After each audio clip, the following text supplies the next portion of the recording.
In the UK, lawmakers have once again frustrated Prime Minister Theresa May's plans for Brexit.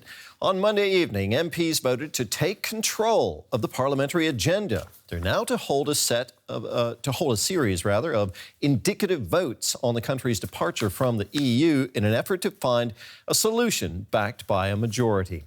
May has said she won't be bound by the results, but observers say this latest development shows just how much authority she's lost over the Brexit process.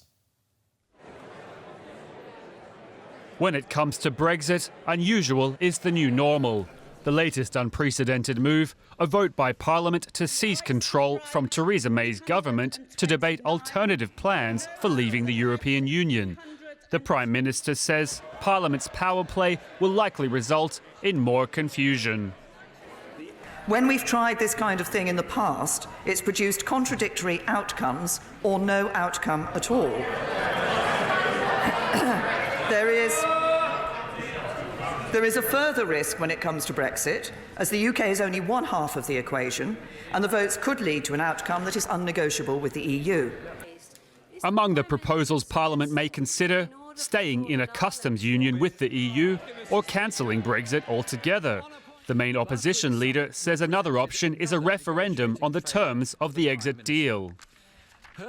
We do not know what the House will decide on Wednesday, and this House must also consider whether any deal should be put to the people for a confirmatory vote.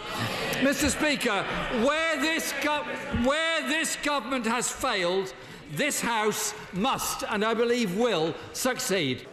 But the government won't be obliged to follow the outcome of the so-called indicative votes. So far, members in this House have agreed on how they'll debate, but they seem as divided as ever on what happens next with Brexit. Earlier, I spoke to our UK correspondent, Birgit Maas, in London. I asked her to explain to us exactly what happened in Westminster last night and what's going to happen next.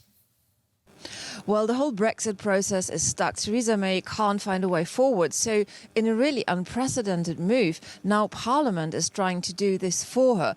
They are holding what you already alluded to, the so-called indicative votes. So they are trying to find an alternative version to that of Theresa May, and it's most likely to include some forms of softer Brexit, maybe staying within the customs union or even another referendum. So it's non-binding for the government, but also Theresa May has said she will engage constructively with it, because if she just cannot get her own deal through, there has to be a way out of this, and this might just point to one possible solution.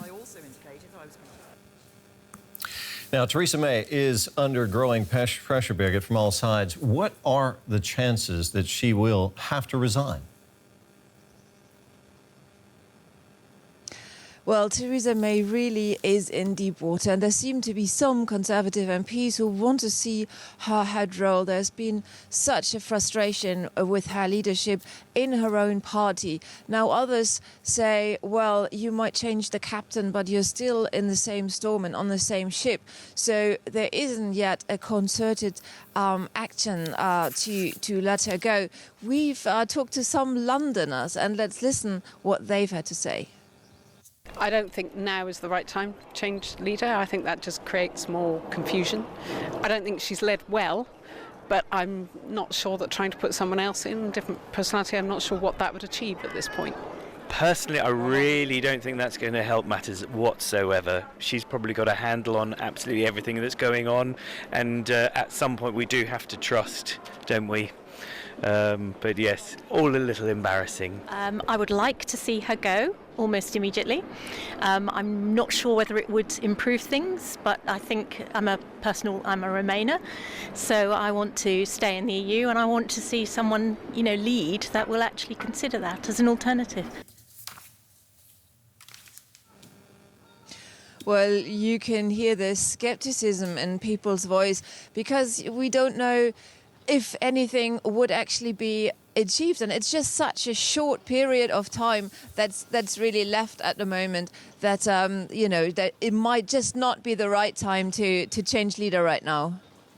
OK, well, several of Theresa May's junior ministers have resigned from the cabinet. Even if she herself, Theresa May, doesn't resign, could her government just end up collapsing around her? Well, that is indeed absolutely an option. Her government is in deep trouble, is in deep waters. The Brexit process is absolutely stuck. So it's been mounting speculation as to whether Theresa May might even survive the end of the week. So we shall see. Birgit, thank you so much. DW's Birgit Maas in London.